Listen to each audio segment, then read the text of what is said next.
Hello and welcome everyone. In today's video, I will be showing you my recipe for pepper relish, and this recipe is very easy to make. Here today we have a nice selection of various peppers. I have some cherry peppers, some jalapenos, some serranos, some Thai bird peppers, and a Carolina Reaper. Now, if you don't like heat, I would advise you to stay away from Thai bird peppers, Carolina. Maybe if this is too much heat for you, you may want to stay away from jalapeno or cherry peppers too, and just go with serranos. I like heat, and relish does add that extra kick if there is heat in there. So I'm going to go ahead and use all these peppers. Now, I have many uses of these relishes. I use them on my hot dogs, burgers, salads, sometimes just as condiments. In my recipe, I will be using following seasonings. I'll be using black peppercorns, some cumin seeds, brown sugar, and you can use any kind of sugar. You can use brown, you can use white, you can use crystalline or powdered, confectioners. The purpose of using sugar in this recipe is really to cut the acidity of the peppers. It's not for flavoring. And I will be using French sea salt, and my proportions here for this spread of peppers are about half a teaspoon of brown sugar and about 1 tablespoon of sea salt. The reason I'm using French sea salt is because it does not have iodine, and it is more salty than your regular table salt, and your flavors immediately pop. In many cases, you will see that a lot of table salts, when you prepare foods in them, the food tastes different and sometimes a little bit more briny after 24 hours of food being inside of the salt. So leftovers will taste different than your original preparation. But with French sea salt, I've noticed that the taste that you get on day one is the same taste you will have on day two. So for pickling recipes, I noticed this salt to be a better option. And then once we have prepared our peppers, we will be using apple cider vinegar in the recipe today, and mine is unfiltered with mother inside.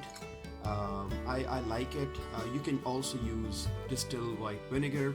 Again, this recipe is not about the benefits of vinegar, but vinegar is going to be used for flavoring and also as a preservative. So now what I'm going to do is I am going to wash these peppers, and I'm going to pat dry them, and then before I chop them, I'm going to steam them for about 5 minutes or so, and then I will return to show you the end result. Okay, so the steamer is working its magic now. I washed and dried the peppers, and I have transferred them inside of my steamer. Now notice here I'm using a metallic steamer. This is very important. If you use a plastic or an organic material steamer, the flavors and heat from the pepper will permeate the fibers, and it's going to be extremely difficult to get the flavors and the heat of peppers outside of those organic steamers. So in my opinion, metallic steamers are the best. I am going to go ahead, put the lid on top, and let it steam for about 5 minutes, and I'm going to ask my trusty assistant Alexa to remind me. Alexa, please set timer for 5 minutes. 5 minutes, starting now. Separately, what I did was I also took my medley of black peppers and just a pinch of cumin, and I am smoking it. And the reason I'm doing this is smoking will bring out the oils and make fragrance and the taste of pepper taste that much better. Now, this step is not essential, but I would recommend you try doing it because it's just going to add that extra umami to your recipe. I will pause here and I will return once 5 minutes have lapsed. So 5 minutes have lapsed and my peppers have come out of the steamer. I am resting them on a kitchen towel for two reasons. First, I want the moisture as it condenses on the peppers to be absorbed by my kitchen towel. And second, because the heat is now onto the surface and I don't want that heat to seep into my cutting board where I'm going to have hard time getting out that heat from the board. Again, I am using one of the hottest peppers, Carolina Reaper, and as Alexa told me, it has about 1.4 million to 2 million Scoville heat rating. It's very hot, so be very, very careful. In fact, this Carolina Reaper is a weapon grade pepper. It's, I believe they use capsaicin to fill up those tear gas pepper sprays. I am going to let these peppers rest and come to a temperature where I can touch them, and then using my knife, I'm going to chop them.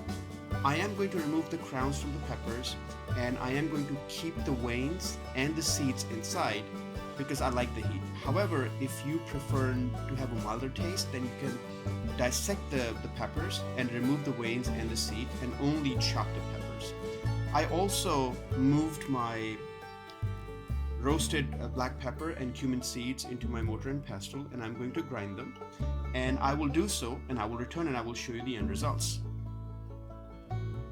Alright guys, I just wanted to do a quick check with you to show that as I mentioned earlier, I am preparing the peppers right now, and I'm using my butcher's knife to do so. You can also use food processors, but the problem is, again, cleaning. The oils from pepper will linger in your food processor for a very long time, and the flavors are going to permeate into anything that you prepare in your food processor for a while before all the oils dissipate.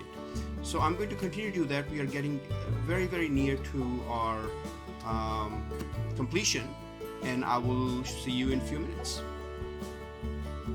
Alright guys, so now my peppers have been chopped to my liking. They're still a little bit on the chunkier side, but I like them this way, especially if I drop them in my hearty soups. I also used my mortar and pestle and crushed my smoked black pepper medley and just a pinch of cumin seeds. And now for the final step, what I'm going to do is I sterilized a mason jar. It's actually still very hot. I just sterilized it.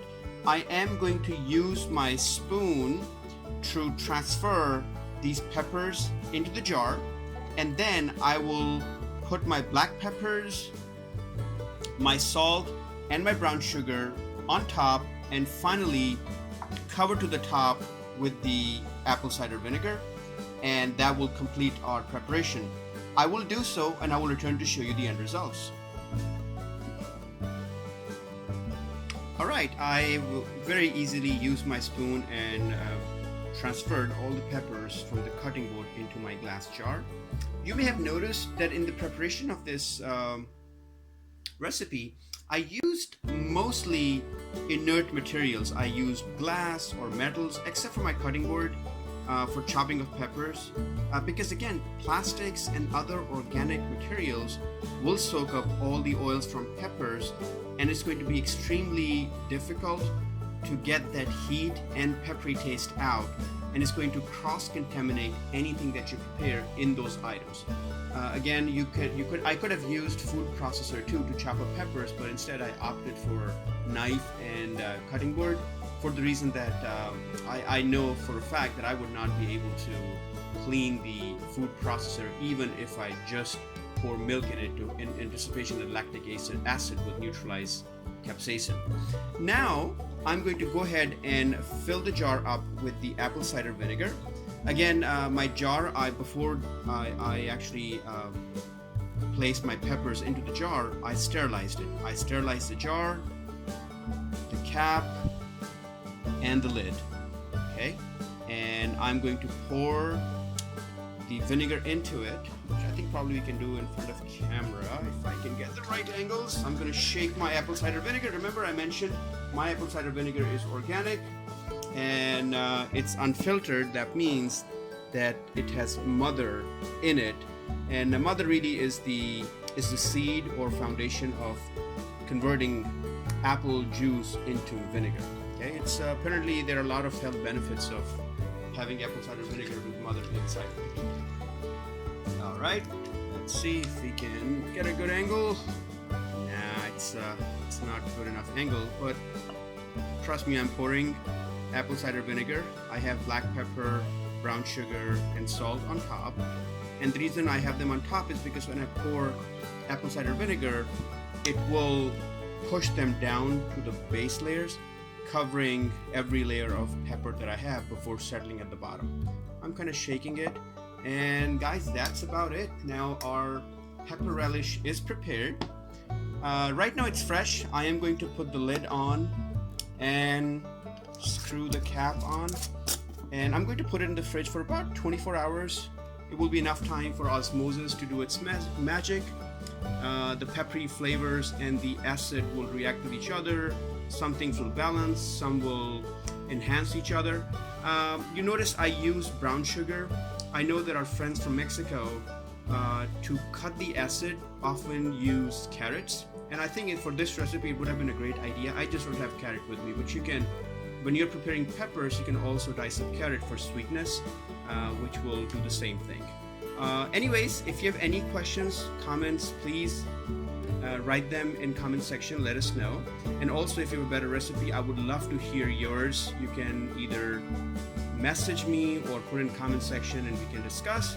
As always, let's learn from each other and grow to become better people. Thank you for watching, and I will see you next time.